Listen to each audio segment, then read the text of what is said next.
Hey guys, Alex from 7th Hour Films back again with Better Call Saul. Last time on Better Call Saul we had Dedicado a Max. I don't know if that's butchered or not. I think that was pretty close. Yeah, I don't speak Spanish. But we do know that that means dedicated to Max. So basically, which plotline do we go with first? Let's go with Mike. Mike was in a town. He was fixed up by Dr. Barry Goodman, which I realize is also which is his real name, which is funny. But he was fixed up by Gus's doctor, and then eventually Gus managed to go to the town, and Mike put it together that Gus is funding this town, making sure it's all taken care of. But he does it secretly, and through inferring, we have come to realize that this is the town that Max grew up in, his partner. And then Gus basically made his pitch to Mike of why he needs him in the war against the Salamancas. He needs a soldier because if anybody understands revenge, it's also Mike. So that was something. Meanwhile, Saul was doing everything in his power to delay Mesa Verde completely destroying Everett Acker's house. And yeah, he was putting up quite a fight. And eventually Kevin Wachtel was like, well, I want you to sue him right back and stuff. We could take the easy, logical businessman way out. But no, let's take it straight to court, you know? And then Rich went to Kim privately and was like, yo, I know what the hell you're doing. Like, look after yourself, dude. But Kim got all pissy about it, so yeah. But yeah, so things are a bit touch and go. They also decided that they were going to get personal with Kevin Wachtel. They were going to start trying to get specific details. But when they hired a guy, was it Sobak? Mr. X, as he is professionally called. He didn't find anything. It seems that Kevin Wachtel is a squeaky clean Boy Scout. But it seems that Kim found something, and we'll just have to see what that is in this episode. But yeah, that is basically it. So why don't we just jump right into this episode of Better Call Saul. Here we go.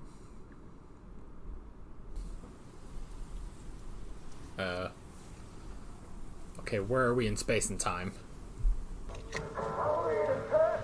Hey, baby! You ready? Where were you? What? Where were you? I'm sorry, hon. Oh. I got held up down at the Clover. Guess I got... Oh, is this baby Kim? You were drinking? Kimmy. Yeah. It was one beer. I'm just gonna walk. Really? You're gonna walk 3 miles with the cello. Nah. Get in the car right now. If you could walk 3 miles, you probably should have just walked 3 miles. You're gonna be like this? Fine. Don't listen to me. You never listen.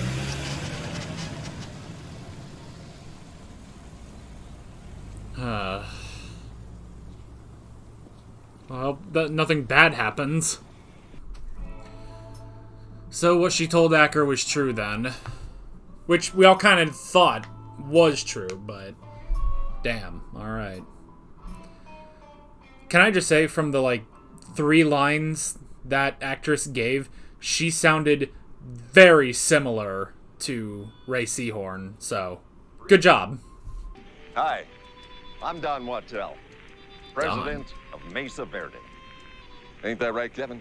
That's right, Dad. Oh, baby Kevin. Yep. Yep.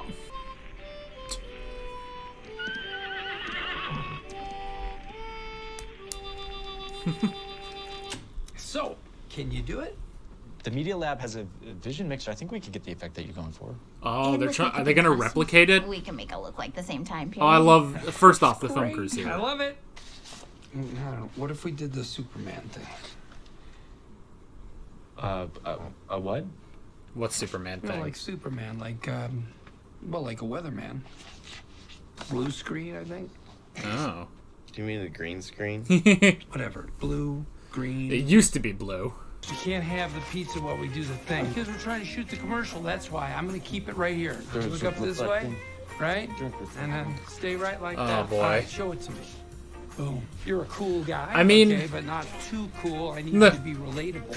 Oh man, this is the first Saul Goodman commercial. Good. And cut. Beautiful. Did you get it? Dude, how did he do this all day? Was it Miss Nguyen? Won't she be pissed? Oh my god, great. I love because it's just car lighting, but just lighting that up and you get to see Kim. That's a great effect. Shit, why haven't more people used that?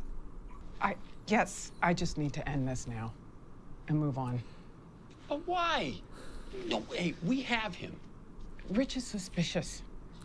He said some things. But it's just not worth it.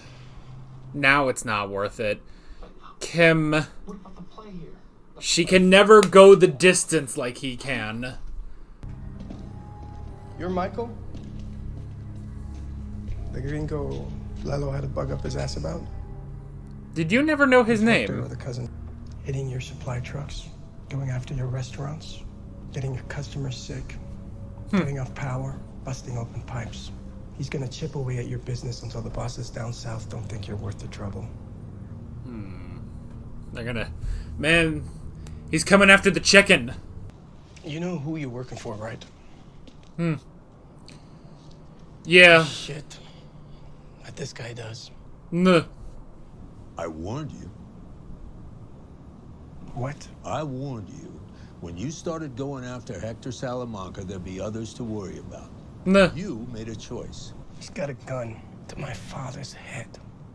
I don't do what he says. Look, first things first. We take care of Lalo. Then we'll talk. Nuh. Yeah. It's not all smoothed over with Gus. Rich, you've been nothing but generous to me. And you don't deserve to be yelled at. It was unprofessional. Just that I'm sorry. I think he can accept that. Kim, Please accept you have a that. bone to pick with me, pick away. In fact, you want to lose your shit? That's all right, too. But never in front of the troops. I don't have to spell out what it does for morale, confidence. Never again. I came back 20 minutes later. Oh, it was horrible. Thick black smoke and flames. And the man with the mustache. Oh.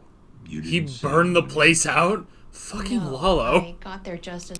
Is this the car? That's not for me to say. I wonder what he's doing. Because he clearly knows Lalo was there because he was there.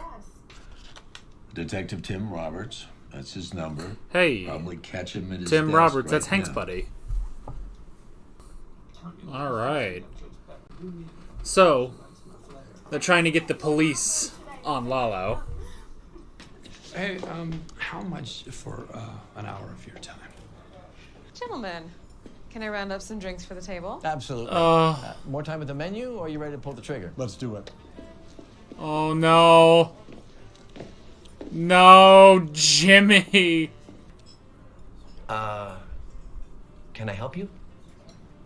Howie. You know. Oh. No. I don't know. Oh, don't try to play us like that, Howie. Howie. You can't take a ride on a Carnival cruise and only pay for a tugboat. Oh my You know what God. I'm saying? These two are great.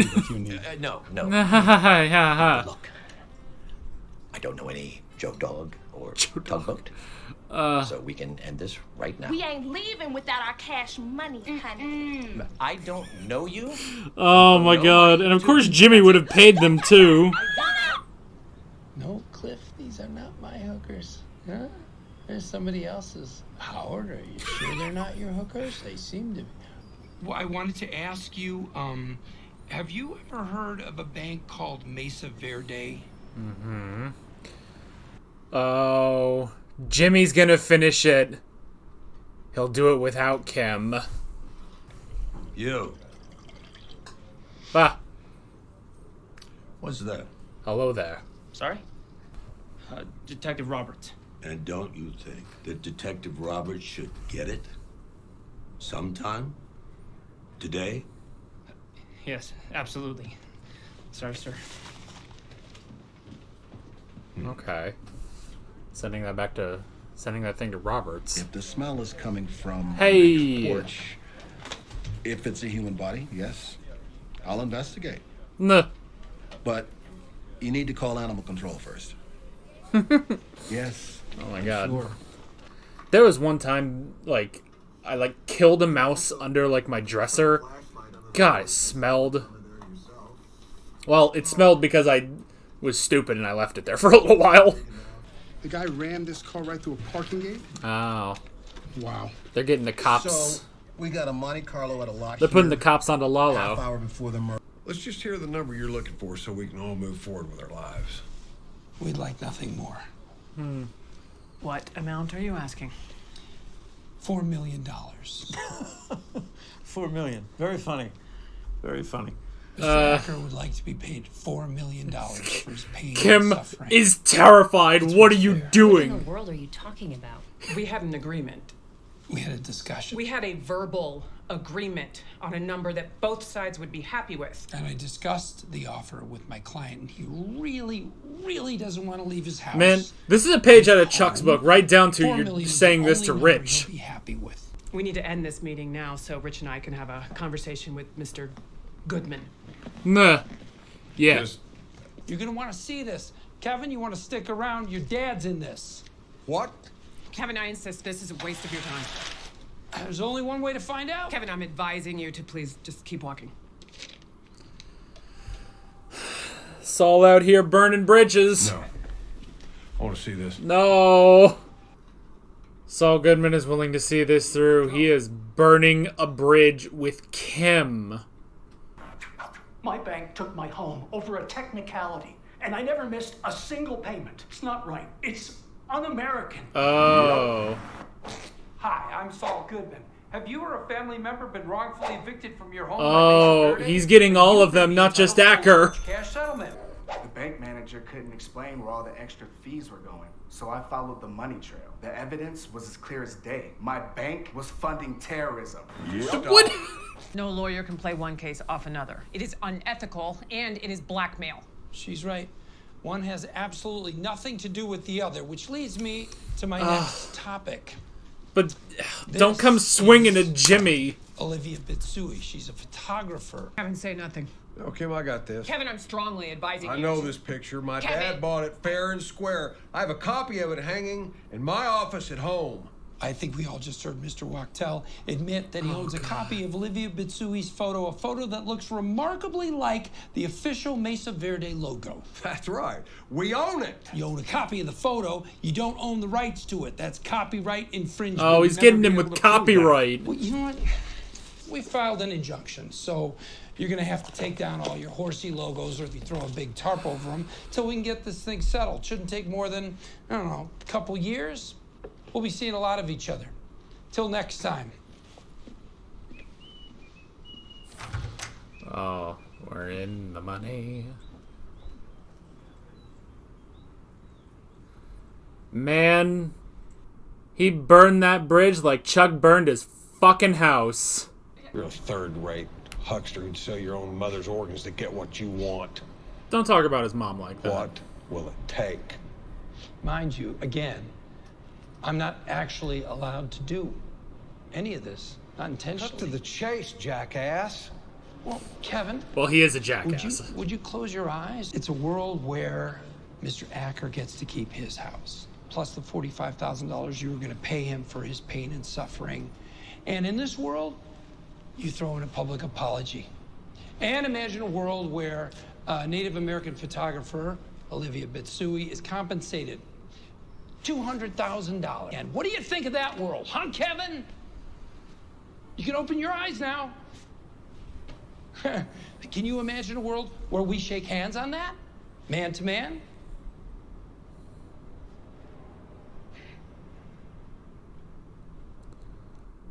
I was gonna say, what if he just beats the shit out of him? Got a hit on a New Mexico plate. 1 Victor 1 5 Robert Zebra. Gray Monte Carlo occupied by one male. Last seen headed south on Brighton towards Lawrence. Units stand by for an attempt to locate on a Gray Monte Carlo occupied Yeah, he by knows one exactly how to black call in like a cop he was. Turn off the vehicle, drop the keys out the window. He just has his gun just ready. Oh, Lalo, there are too many of them for you. Turn the vehicle off and drop the keys out now.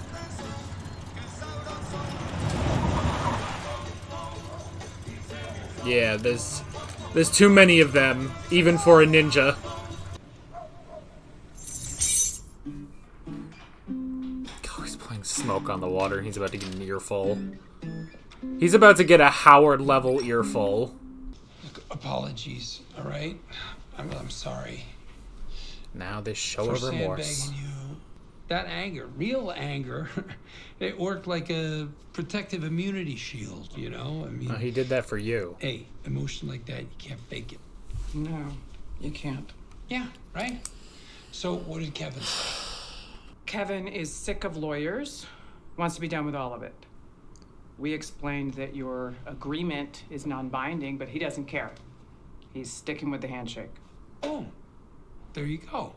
That's a plan cooked and served to juicy perfection. We should celebrate. Did she get Really? fired? I don't trust you. Why? Ooh, shit. You played me. You made me the sucker. Again. Again? What? Wait, how can you be the sucker? It was your plan. Oh, fuck you, Jimmy. Ooh. God. You can excuse stabbing me in the back by making it about protecting me? Is that really supposed to justify everything? Okay, Kim, I'm sorry. I'm sorry. All right? It will never happen again. That's a lie. Oh, shit. I swear. I swear. It won't. I don't believe you. You don't believe yourself. Ow. It is a lie. You lie. I lie. This has to end. I cannot keep living like this. No. Jimmy, we can shut up. fix Jimmy, this. Jimmy. You know this has to change. No. Either we end this now and enjoy the time we had and go our separate ways, or we're... Or what? Maybe we get married.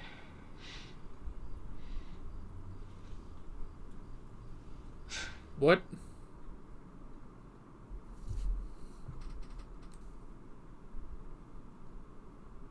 What? Okay. How did that happen? What? Man, this season's really fucking testing me because I get confused a lot in this season. I mean, she literally... You know what it feels like? It feels like she literally won't let herself push him away. Which, I mean, you understand why. They've been so close for so long. They've been through thick and thin, you know? But, oh, honey. You literally were going over why he's not good for you. And now they're going, I guess. Excuse me. I guess they're gonna get married. Because that will solve their issues. That will solve Jimmy lying to her. I don't get it. I mean, it's obviously this wouldn't be the point, you know, because they're like, oh, if we go our separate ways and just, you know, look fondly on the time we had together, it's too early, I would say, because we all know something has to happen to Kim. It's not just that, oh, she just never was on screen in Breaking Bad, you know, that can't be the reason. So either she leaves or she dies, you know? But, you know, season 5, episode 6, obviously they're not going to ditch, you know, one of their main characters, and a beloved character, too. So, you know they're not actually gonna break up, But I don't... But because of that, they have to make this to where, well, why doesn't she break up with him, you know? Why doesn't she leave him after all of this? After all the crap he has put her through. It can't be that she's, like, addicted to... I mean, I guess it can be that she's addicted to it, but that can't just be the only reason. But now it's that, it's literally, well, we either we go our separate ways, or we lock each other down in shit. I mean, I guess she also talked about, something, this has to change. We can't just... He can't keep doing this to her, but how does marriage, like, help that? Unless it's literally that marriage, once we are married, you cannot do this, you know? You cannot do this once we are married. I don't know. I don't know. I don't get it. And there, honestly... And I mean, like, look, there are some times, like a couple episodes ago, when I was just kind of confused at the end. But that was really just superfluous stuff, Why did Jimmy throw bowling balls at Howard's car? Is because he's a dick like that, Why did Mike end up in Mexico? Well, we figured that out pretty quickly, But I don't get it. At first, I thought Kim was going to say, like, oh, Kevin Wachtel is tired of lawyers, so he fired Kim and Schweikert, I thought that's what she was going to say, but no. He was just like, look, it's basically, he's tired of Saul Goodman. He's tired of Saul Goodman, and he's tired of this whole problem, so he settled on it. This definitely has to reflect the intro, the cold open, where literally cold because there was snow on the ground, but seeing little baby Kim walking away from her mother. I mean, her mother, was like, no, I wasn't drinking. Oh, it was just one beer, even though it's clearly not. So her mother keeps doing these things and lying about it, and Kim walked away. And now the exact same thing is happening, but instead of an alcoholic, she has a liar. She has Jimmy, The problem is, it's exactly that Kim says, is that she lies too. She is addicted. It's basically Kim and Jimmy are alcoholics, but Kim realizes there's a problem, Kim realizes there's a problem that needs to change. And it's either she gets away from him because he's the influence as to why she's quote-unquote drinking, or they get married. And that's the part I don't get. I don't understand the logic of that. And maybe it's that, look, when we're married, then that's it, And maybe because there wouldn't be this sort of opportunity, Jimmy would never be opposing counsel because they're married, It was already tricky when they were just, like they lived together, yeah. But when they are legally married under the court of law, they are legally married, there is absolutely no way they can be opposing counsel. So, I mean, it's basically Jimmy lit the bridge on fire. She walked into the flame because she wants to cross that bridge because she's addicted to that bridge. She's addicted to him. So yeah, I guess I don't know. Like, am I missing something? Am I missing something about this? I guess, but I mean, I guess it's literally just that now this time she's also the alcoholic. It's not just one person, it's both of them, but she's the one who recognizes that they have a problem. I guess? I don't know. Well, we'll talk more about it next episode as it comes up. But yeah, we did get that scene, that cold open of Baby Kim, which, again, that actress was really good just because in the, 3 lines she had, she just sounded like Kim, She sounded like Ray Seahorn, And that's really good, Because sometimes you get, Because, the guy that... again, for only having 3 lines, but in Lantern, when you see the flashback of Chuck reading to Jimmy when they're both very young, that guy sounded like Michael McKean, So yeah, I really do like that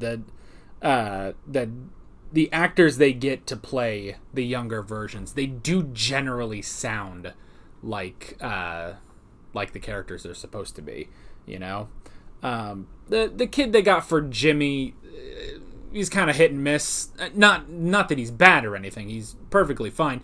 It's just you don't see a lot of Jimmy in that. But I think you can also chalk that up to Bob Odenkirk is such a distinct person that it'd be probably really hard or kind of weird to emulate that as a kid. But I don't know. But he's still good. Anyway. So yeah, so we had the whole thing. They made the ad. That friggin' film crew, man. That film crew, I hope they stick around through the rest of the show, I really do like how he keeps bringing back that film crew. And I mean, what great roles for those young actors. That it's just, every so often, just you get to just do some fun stuff with Bob Odenkirk on, one of the most popular shows on television, It's so great. Oh, man. But Kim did not want to go through. She didn't want to finish it. But Jimmy did. Jimmy did finish it, and that led to all sorts of problems. We had Nacho talking to Mike. I guess it makes sense that that Nacho never knew Mike's name, so he didn't put it together that, the gringo that Lalo's been talking about, obsessing over, was Mike, So that's interesting. But I like how he does approach Mike and is like, hey, you know who you're working for and stuff. And Mike does have a good point. It's like, look, you jumped in with both eyes open, I warned you that you would attract, other people around as a problem. You were expecting the Salamancas. You didn't realize that also meant Gus Fring, Which Mike wouldn't have realized that either, but still. But I like how Nacho does bring up, they have a gun to my dad. I don't do something, he's dead. And you can tell that does bother Mike, but one thing at a time. He's still not completely over everything with Gus and Werner, but business comes first. They have to deal with Lalo. Lalo is the more pressing concern, and then they'll think about it. Which is interesting again, because once you get to Breaking Bad, Mike has nothing, there is no sort of thing. So, maybe what we can assume is that, can we assume Nacho makes it out okay? I don't know, but maybe we can at least assume that even if something happens, it's not going to be his dad who suffers. Maybe that was just a threat, Because, yeah, it is a little hard to believe that Gus would kill his father for that, An innocent man. So yeah, that was interesting, and we also got Mike. That was really interesting. I like that. First off, he's just buying books for his granddaughter. I just like that. He's just doing that to do that. But then going in as a private investigator and figuring out, using this witness to put the cops onto Lalo, which was pretty good. And cameo by Detective Tim Roberts. That was pretty cool, actually. Again, rewatching Breaking Bad. We're just about to finish season 4 in the rewatch. We just got through with Crawl Space Great episode. Really, really loved it. And also that has the end of the cartel in it and everything. So great episodes. Love rewatching all of that. But yeah, it's good to see him again because he was in season 4, getting Hank back on the Heisenberg case by telling him about Gale. You know, so good to see him again. Oh my god! And then we got Jimmy sending in those hookers to mess with Howard. I can't. Jimmy's such a dick. That's the thing, you know, and we've talked about this before. It's like, look, we root for him because he's the main character, because we followed him. We like Jimmy. He's funny. He can make us laugh, you know? We like that. But when you see something like that happen to Howard, or even, like, he has a good point. What was I saying? Oh, yeah. So when you see stuff like that happen to Howard and also Kevin, like, you know, it's one of those things of like, oh, especially too, because with Kevin, it's like, well, you're trying to get this old man out of his house and stuff, and it's like, oh, that's not really a good thing you're doing.